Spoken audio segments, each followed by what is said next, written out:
Estamos muy contentos además de poder introducir un nuevo tema en el estudio, los estudios que lleva adelante el observatorio, que es India. Contamos con varios especialistas en esta mesa sobre India, así que realmente estamos contentos. Para la inauguración del evento, seguidamente le voy a dar la palabra al secretario general Carlos Álvarez. Va a continuar con lo que es la apertura del evento y después sí, ya presentaremos a los expositores.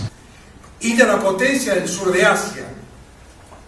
Para nosotros es muy importante cuando miramos las últimas informaciones, digamos, la posibilidad que China y India vuelvan a relanzar una especie de comienzo auspicioso o relaciones productivas, en el sentido de importantes y de relaciones que dejan atrás los conflictos y los problemas que tuvieron India y China.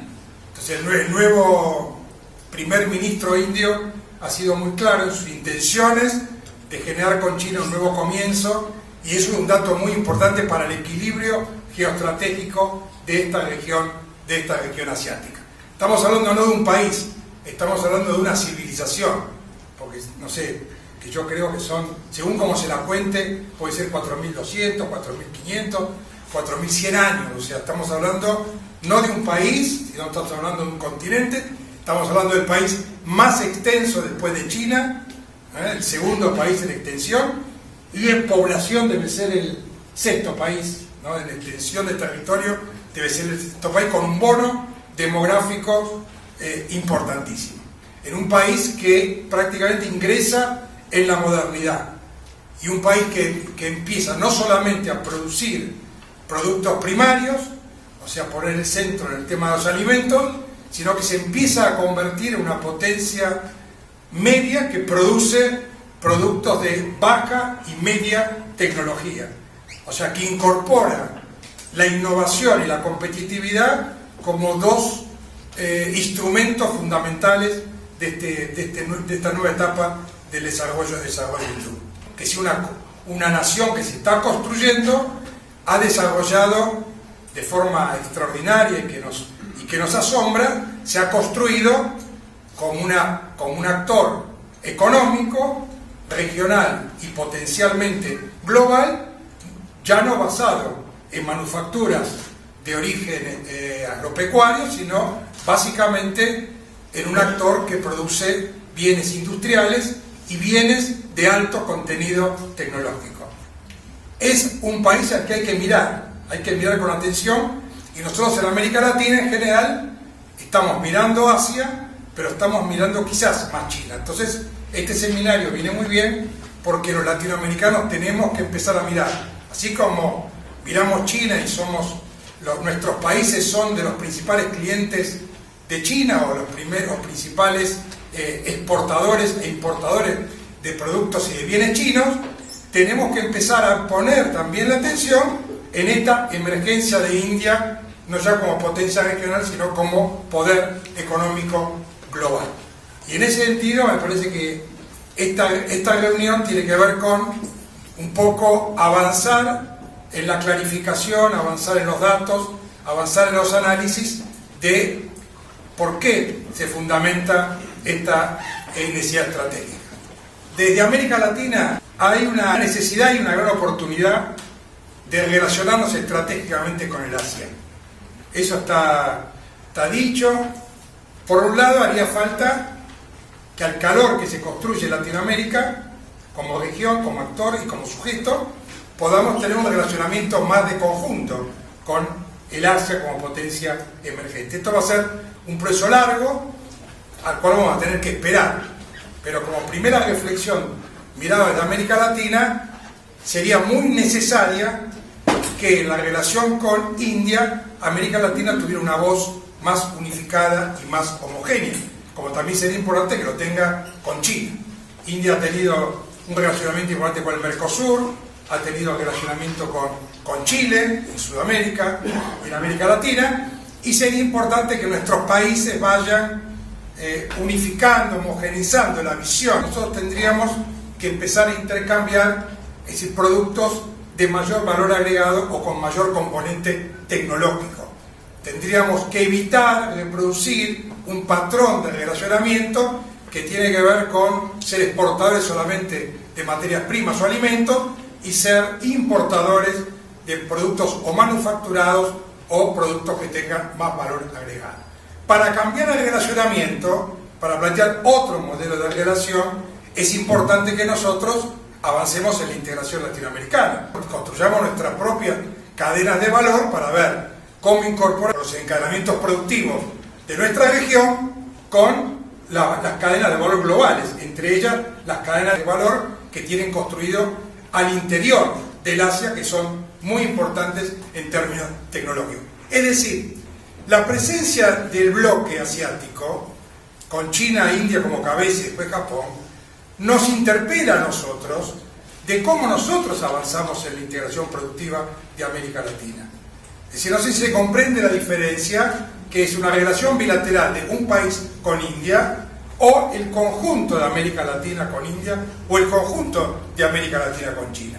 Y para eso es evidente que nuestros países deben complementar su propio desarrollo y su propia visión de cómo se construye un continente que combine más ser potencia en alimentos, ser potencia energética, ser potencia en recursos naturales, pero a su vez también un nuevo tipo de industrialización que nos haga más competitivos y nos introduzca la innovación como elemento fundamental de nuestra base productiva y nuestra base económica. Por eso nosotros creemos que es una oportunidad muy grata, muy importante, que este es el comienzo casi de un relacionamiento más cercano entre Aladi e India, y creemos que esta casa puede ser muy útil para avanzar en este proceso que yo definía de América Latina, de cómo construimos una América Latina más integrada, más productiva y más inclusiva socialmente. Muchas gracias a todos. Existe mucho amor y amistad sin contenido. Y América Latina tiene productos para seguridad de alimentación de la India, seguridad energética de India, y también una base donde podemos traer inversión hindú para manufacturar productos acá. Por ejemplo, India es farmacia del mundo. En droga genérica, India es una superpotencia. Autopartes. Todos los países de América Latina importas autopartes de diferentes países muy caros. Podemos traer inversión hindú para manufacturar acá. Nuestra política es inclusión. No es importante exportación a América Latina. Podemos importar muchos productos. Es nuestro modelo. Con nuestra inversión no exportamos gentes. Todos los gentes que trabajan son de América Latina. Entonces hay muchos sectores de energía, información, tecnología, ferrocarriles. Hay muchos donde podemos compartir experiencia. Y también para combatir influencia, impacto de crisis económica global, Banco Central de India, que es independiente del gobierno, tiene una política diferente. Entonces hay muchos fondos hindús que podemos invertir fuera. El problema es que en América Latina empresarios hindús no conocen mercados, no hay instituciones, no hay mensaje de nivel política. Entonces debemos que construir vía organización como Aladi y otras instituciones para construir ese canal donde hay intercambio de información, de experiencia y establecer mecanismo internacional para conjuntar empresarios y diseminación de esta información. En octubre tenemos una cumbre empresarial de India y América Latina en Nueva Delhi. Para contribuir al suceso de esta cumbre, este tipo de trabajos es muy importante. Y gracias, Dirección General, Secretario General, pronto, vía nuestra embajada, colaboración de usted, podemos organizar unas charlas, cómo hacemos comercio con India y cómo podemos ayudar a empresarios de América Latina para establecer más contacto, más comercio con India. Gracias. Muchas gracias por esta oportunidad, señor secretario general. Ignacio, les quería felicitar desde el principio, sobre esta institución magnífica. Quiero delinear unas ideas que yo tengo siempre cuando pienso en la India y América Latina. En primer lugar, estamos casi a lados opuestos del globo. Esta proyección a mí no me gusta para nada, pero no había otro remedio. Era la única que tenía en la mano cuando preparé esta presentación. Es una proyección eurocéntrica. Lamentablemente no proyecta a la India y América Latina como deben ser. Por ejemplo, ustedes saben mejor que yo que América Latina, desde México, el Río Grande, hasta Patagonia en Chile, tiene una extensión superficial 5 veces el tamaño de la India. Lo que no se nota aquí, la India casi se ve, esta es la India, casi se ve como el tamaño de Brasil. Brasil es 2.6 veces el tamaño de la India. Colombia es 30% de superficie de la India. México y Argentina se acercan al tamaño de la India. Perú es 35% del tamaño de la India. Así que se nota que hay una proyección errada. Sin embargo, también se nota que las conexiones no son tan fáciles, o sea, que no tenemos conexiones aéreas directos. Las conexiones marítimas, pues, faltan, directas, por lo menos. Y aquí estamos en entornos completamente distintos en términos geográficos. La India pertenece a Asia. Como explicó el secretario general, somos civilizaciones milenarias, China, India y varias otras civilizaciones aquí asiáticas. También estamos más cerca al mundo árabe y al mundo centroasiático, los rusos, etc. América Latina ha tenido su destino atado al Norteamérica en sentido político, tanto como geográfico. Eso no nos ha impedido tener contactos a través del siglo XX, pero los contactos históricos anteriores han sido escasos. Ha habido casi nada de migración de parte de la India. Si uno ignora las migraciones supuestamente mitológicas que trajeron algunos migrantes a través de los estrechos de Bering a las civilizaciones maya, inca, etc. Pero vamos a concentrar en la historia recordada. India ha tenido contactos con todos los continentes y en la época moderna tiene migraciones también a África, a Europa, Asia Central, Asia Sudeste, hasta Australia y Estados Unidos también. También tiene lazos políticos muy estrechos con los países como China, Japón, Corea, Asia Sudeste y también los países árabes, Rusia, europeos y más allá con Norteamérica. Los lazos políticos con América Latina son más recientes, pero son súper fuertes y no tenemos de que se falló. Y también el embajador Katwa me ratificará la opinión de que no hay problemas políticos entre la India y América Latina. Los económicos, ya vamos a ver. En primer lugar, vamos a entender un poquito la India. Es el segundo país más poblado de la India, con 1.200 millones hasta 8 de la noche ayer. 600 millones de habitantes menores de 25 años. Y una extensión apenas de 3.287 mil kilómetros cuadrados. Tiene 29 estados. Vamos a ver.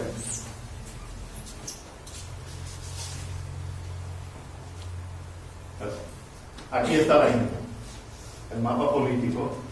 Se notan los colores diferentes y cada color casi representa o una etnia o un idioma. Casi todos.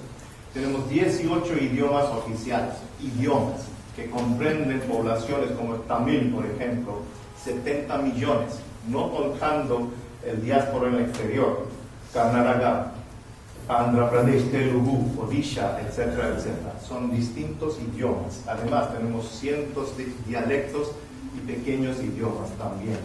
Las elecciones 2014 contaron con 815 millones de votantes, de los cuales votaron un récord mundial y también para la India 540 millones. O sea que el voto no es obligatorio en la India, sino habría un lío, un catástrofe, ¿no? Entonces 66.4, 2/3 de los votantes registrados actualmente echaron votos.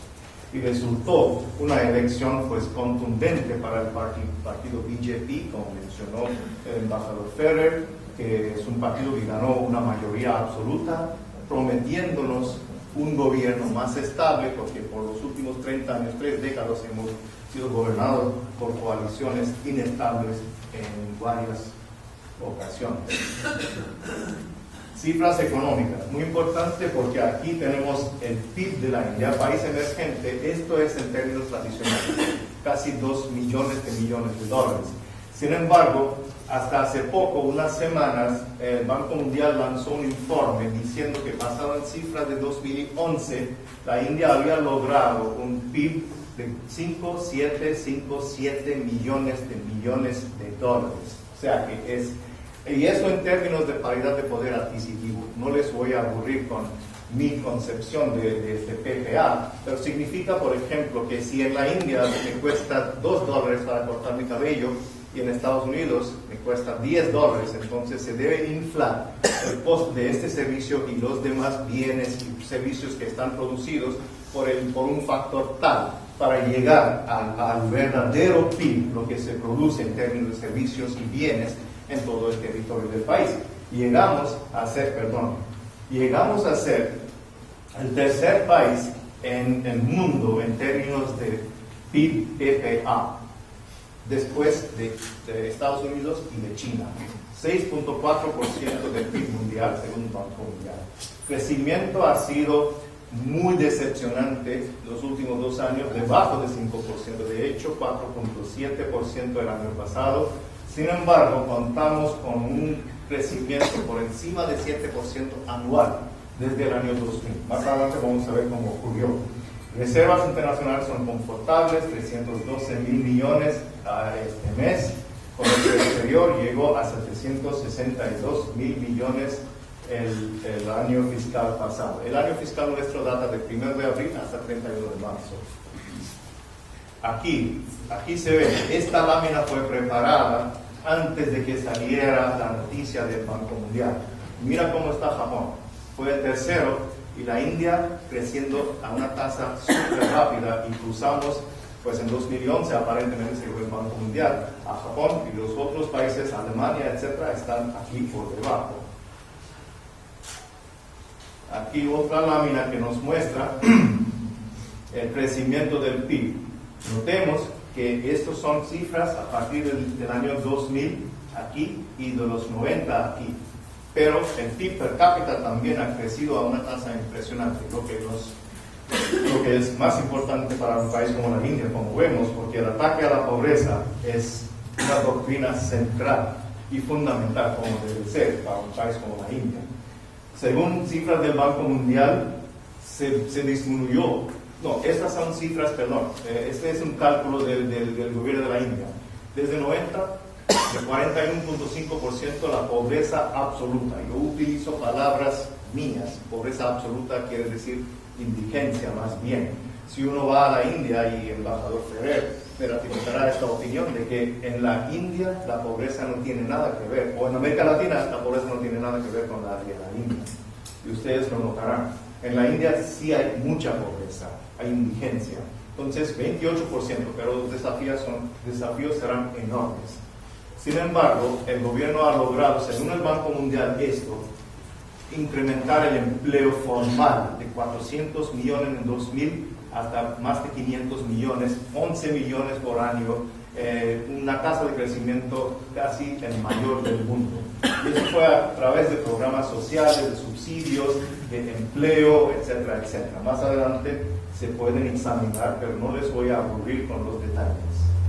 Finanzas y capitales. Pues somos una economía moderna, con bolsas de valores repartidas por todo el país, inversiones institucionales que llegaron a casi 25.000 millones en el año 2012-13, extranjeras directas, las inversiones que van en fábricas, etcétera, casi 47.000 millones en 2012-13. Se han decaído un poquito el año pasado fiscal por razones de la desaceleración global. Pero también, como mencionó el embajador Hatua, los países con más inversiones, uno de los países con más inversión exterior, 80 mil millones en la década de 2000-2010, y solo el año 2010-11, 44 mil millones fueron invertidos por empresarios indios en el exterior. Y cada vez más el Banco Central está alentando esta inversión en el exterior porque se da cuenta de que no es un flujo de capital al extranjero, sino una inversión india en el extranjero. Agricultura, también fundamental, emplea 50% de la población, aunque cuenta con apenas 18% del PIB de la India. Somos el segundo producto mundial de arroz, trigo, seda, azúcar, y el mayor producto mundial de té, leche y yute. Y como no comemos carne, hay vacas por todas partes, y la población ganadera es 331 millones de veces. Es un poco... 45% del mundo. Bueno, ahí está. Amplia variedad de frutas, árboles, etc. Sin embargo, carecemos de alimentación, y la seguridad alimentaria, como comentó el embajador Hatua, también es muy importante, que nos une con América Latina. Infraestructura, 600 mil millones ya en proceso de inversión hasta 2015, una red de carreteras, una red ferroviaria extensa, muy extensa, la cuarta o la tercera tal vez del mundo, que lleva miles de millones de personas cada año, puertos marítimos principales, etc. 7 aerolíneas privadas, incluso una nacional que, con permiso del embajador, yo diría que no es mi favorito. Bueno, tránsito tan sofisticado, la quinta red de telecomunicaciones más grande del mundo. Pues no, la broma de las aerolíneas pues se merece, porque las aerolíneas privadas han mostrado el camino a la aerolínea nacional, pero ahí estamos, un poco atrasados. Sector energético, petróleo, carecemos de producción, carecemos de recursos naturales en nuestro propio territorio. 40 millones no es nada, pues importamos más de 100 millones de toneladas cada año, y mucho de eso viene de esta región. 40 millones de metros cúbicos de gas, 500 millones de toneladas de carbón, que nos provee 55% de nuestra energía eléctrica nacional. Aún no es suficiente, importamos carbón, así que nos apoyamos en energía renovable, energía alternativa. La nuclear está empezando, sufrimos sanciones mundiales a través de nuestra explosión nuclear, nuestros tests de 98, pero ahora el mundo se dio cuenta de que esta energía es vital para la India, y están colaborando. Proyección hasta 2020 de 20.000 megavatios de capacidad nuclear. Capacidad instalada eólica está cerrado, porque anteayer aprendí que esta capacidad ya subió hasta casi 20.000 megavatios, y la proyección para 2030 es casi 150.000 megavatios de energía eólica. Solar también muy ambiciosa, el programa de 19.000 millones para producir 20.000 megavatios en 2020. Si alguien lo encuentra pues un poco difícil a entender o hasta aburrido, por favor, sugerencia, reclamos son bienvenidos. Tecnología de la información, Tecnología de la información es fundamental, como aquí en Uruguay se nota, porque aquí hay la presencia de la más grande empresa TCS de la India de informática. Las utilidades, 100.000 millones en 2013, crecimiento alto de 25%, 75.000 millones de exportaciones de servicios de software apenas, y muchas empresas, mucho empleo, etcétera, etcétera. Es un sector que nos ha traído mucha esperanza. Medios de comunicación, insisto en esto para mostrarles que el mayor periódico en idioma inglés en la India cuenta con más de 7 millones de lectores.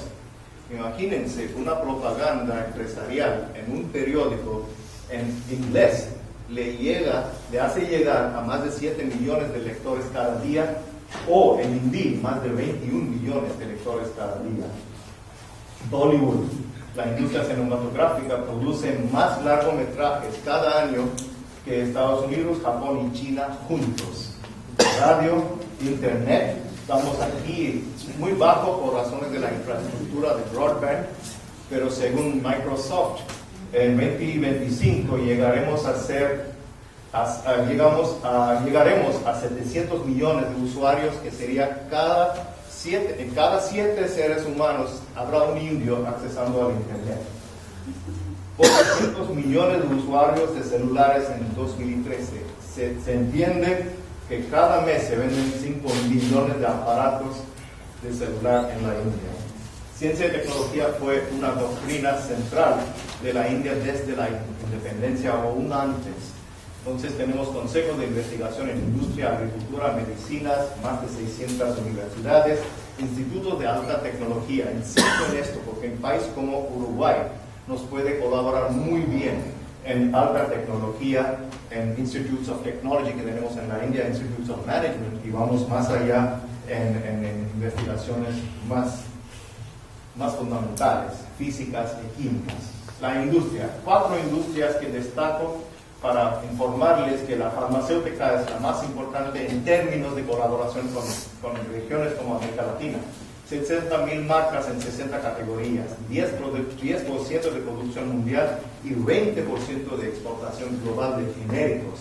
Esos genéricos vienen a precios muy bajos, 20% en términos de volumen, pero apenas 4% en términos de precio. Entonces usted puede entender cuál es la ventaja que usted puede tener con genéricos que llegan de la India, y hasta hay empresas hoy en día que se están estableciendo en esta región, en varios países. Textil, muy importante la industria en términos de turnover y en términos de empleo. Automotriz, que cada vez más se nota aquí en esta región, con 2 ruedas, 3 ruedas y 4 ruedas fabricadas en la India y ensambladas aquí en la región también. Tata Motors, por ejemplo, tenemos una producción total de 120 millones de vehículos y 3.5 millones de autos fueron producidos en 2012-13. Somos el 4º productor mundial de acero, con una proyección de 200 millones de toneladas para 2020. El comercio de la India, muy importante porque hasta el año 90, más o menos, antes del proceso de reforma que se ocurrió por razones de exigencia, porque estuvimos al punto de la bancarrota en 91, con apenas $1 billón en el tesoro, y el gobierno entonces emprendió un largo proceso y proceso muy rápido de reforma. Se devaluó la moneda, se abrió el mercado a inversión extranjera, etc. Pido perdón para esta lámina, el formato no es correcto, no, pero se ve, sí. Ahí está, exportaciones 2009-10 hasta 2013-14, incluyendo a todos los elementos. Se nota el crecimiento rápido del comercio exterior de la India, lo que implica el involucramiento económico y comercial con el mundo, muy rápido. Llegamos a 791 mil millones en el año 2012-13, que fue el auge, y se han decrecido un poquito las importaciones. La India ha tenido históricamente un déficit de comercio, porque importamos más, claro, que combustibles, pero también productos como oro, etc. Y esto se ha decrecido el año pasado, y vamos a ver cómo nos resulta en los años venideros.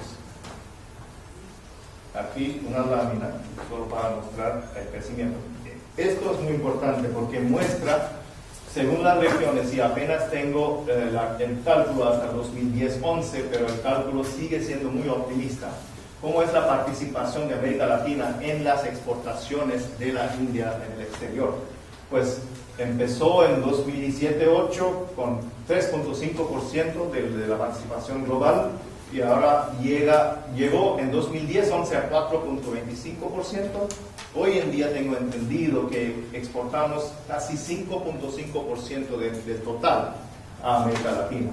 Claro que nuestros socios son pues más en Asia, Norteamérica, etc., los principales. Sin embargo, Latinoamérica va ganando más fuerza cada vez. Importaciones iguales, aún más.